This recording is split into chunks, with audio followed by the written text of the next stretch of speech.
I've always had a fascination with abandoned places. The kind of spots that most people avoid, the forgotten factories, the crumbling schools, the houses that look like they're holding secrets in their walls. So when my friend Kyle suggested we explore the old Riverside Hospital on the edge of town, I didn't hesitate. The hospital had been shut down for nearly 20 years. People whispered about shady experiments, neglect, even patients that went missing. But to us, it was just another thrill. We went at night, of course. That's the rule with these things. Armed with flashlights and a crowbar to pry open a door, we made our way inside. The air smelled like rot and mold. The moment we stepped in, paint peeled from the walls in long strips, like dead skin. The floor was littered with rusted wheelchairs, broken glass, and files that had been left behind. Kyle grinned. Creepy as hell. Huh.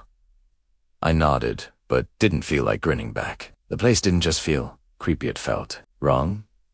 We wandered through the halls, peeking into patient rooms. Most were empty, but some still had beds with the frames twisted, mattresses dark with stains. Our flashlights caught faded posters about hygiene and safety protocols. When we reached the surgical ward, my stomach turned. Instruments were still scattered across metal trays, rusted with age. A single operating table sat in the center, its leather straps cracked and stiff. Kyle laughed nervously. Imagine the stuff they did here. I told him to shut up, but my voice came out quieter than I wanted. As we explored deeper, we heard something, a faint metallic clang. We froze. Probably just the wind, Kyle whispered. But there were no open windows and no wind. We followed the sound, hearts racing until we reached the elevator shaft. The doors were jammed open, revealing only blackness below. That's when we heard it again. Clang, like something metal being dragged from deep inside the shaft. Kyle leaned over, shining his flashlight. The beam caught something for just a split second, something pale, moving far down below. A hair kid back, nearly dropping the flashlight. You saw that, right? Tell me you saw that. I did, but I couldn't explain it. We decided to head back, nerves fraying, but the hospital didn't seem to want us to leave. The hallways felt longer, twisted, like they'd shifted when we weren't looking. At one point, we ended up back in the surgical ward, even though we swore we'd gone the other way.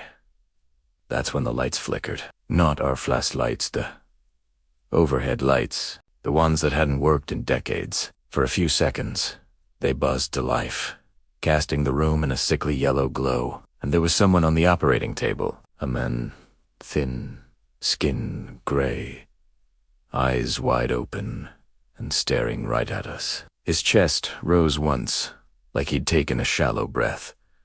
The lights went out. Our flashlights shook wildly as we tried to find him again, but the table was empty. Kyle swore and bolted for the hallway. I followed, my legs barely working. The halls echoed with sounds, now metal dragging, faint footsteps behind us, whispers that seemed to come from every direction. When we finally found the exit, the door we'd pried open was shut, slammed tight, as if it had never been forced. Kyle rammed it with his shoulder until it burst open. We spilled out into the night air, gasping like we'd been drowning. We didn't stop running until we were back in Kyle's car. For a long time, neither of us said a word. Finally, Kyle whispered, "We're never coming back here."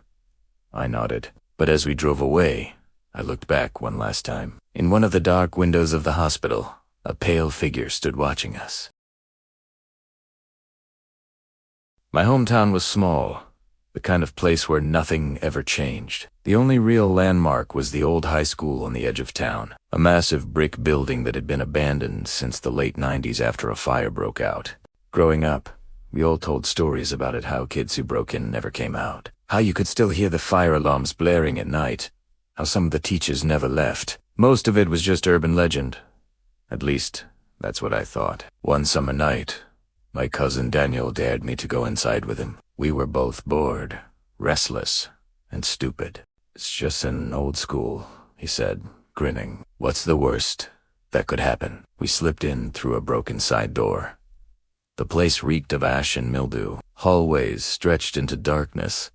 lockers hanging open like jagged mouths. The floor was littered with broken glass and old textbooks warped by water damage. Our flashlights swept across the peeling paint, catching faint scorch marks on the walls. "Creepy," Daniel muttered, though he sounded more excited than scared. We passed the gym. Its bleachers collapsed into piles of splinters. The basketball hoops dangled from the ceiling by rusted chains, swaying faintly even though there was no breeze. Then we entered the main hallway. That's when I noticed it. The fire alarm lights on the walls were still blinking, faintly. Red. On. Off. On. Off. But there hadn't been electricity here in years. Daniel noticed it too, but he just laughed nervously. "Old wiring," he said. "It's nothing." We pressed on. The further we went, the colder it got. My breath puffed out in little white clouds, even though it was summer. We reached a classroom and peeked inside. Desks were overturned. Chalk was still smeared on the blackboard. Faded writing spelled out. Chapter 7, Test Friday. It felt like the students had just vanished. Then we heard footsteps. Slow, steady, echoing down the hall behind us. "Someone else is here," Daniel whispered. We killed our flashlights, crouched low, and waited. The footsteps grew closer, then stopped right outside the classroom. I held my breath. Daniel clutched my arm so hard his nails dug in. The door creaked open. A figure stood in the hallway, barely lit by the red glow of the alarm light. It looked like a man, tall, with something clutched in his hand. A teacher's pointer stick. I couldn't see his face, just the outline. He stepped inside the classroom.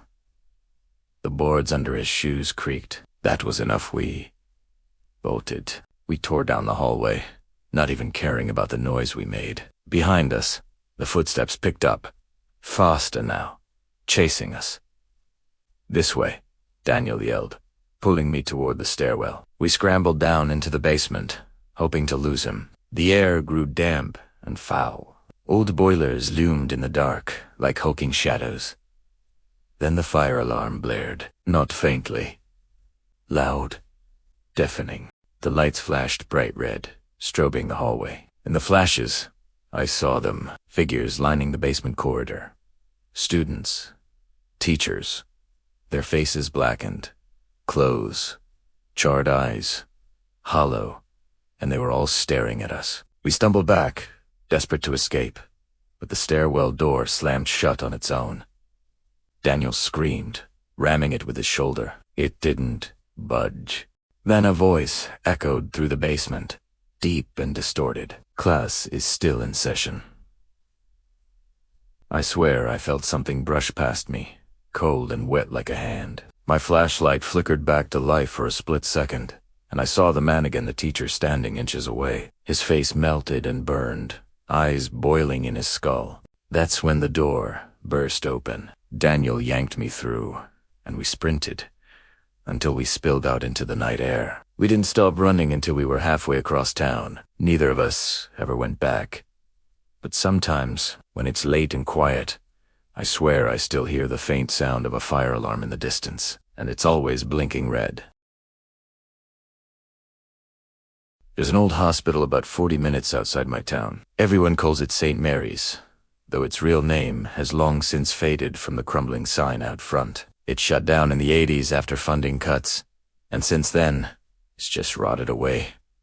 Broken windows, collapsed ceilings, graffiti covering the walls. But the stories are what kept people away. Patients disappearing, experiments in the psych ward, nurses who whispered to the dead.